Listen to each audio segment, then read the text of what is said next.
কিছুদিন আগে টেলিভিশনের এক সাক্ষাৎকার অনুষ্ঠানে অতিথি হিসেবে উপস্থিত ছিলেন বাংলাদেশ চলচ্চিত্র শিল্পী সমিতির সভাপতি মিশা সওদাগর। সেখানে উপস্থাপক প্রশ্ন করেছিলেন, এমন কোনো বিষয় আছে যা আপনার জানা নেই?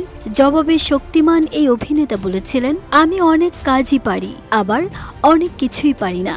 এই যেমন আমি নামাজ পড়লেও আরবি ভাষা পড়তে পারি না, তবে ইচ্ছা আছে এই ভাষাটা শিখে ফেলার।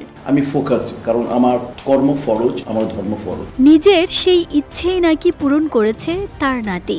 সামাজিক যোগাযোগ মাধ্যমে মিশা সওদাগর একটি ছবি পোস্ট করেছেন, যেখানে দেখা যাচ্ছে তিনি ছোট নাতি রাফসানের পাশে বসে আছেন, সামনে খোলা একটি আরবি বই। ছবিটির ক্যাপশনে মিশা লিখেছেন, চোখ যা দেখে সবসময় সেটা সঠিক নাও হতে পারে। এই ছবি দেখে সবাই মনে করবে আমি আমার নাতি রাফসানকে আরবি পড়াচ্ছি। আসল ঘটনা হচ্ছে আমার নাতি রাফসান আমাকে কায়দা পড়াচ্ছে।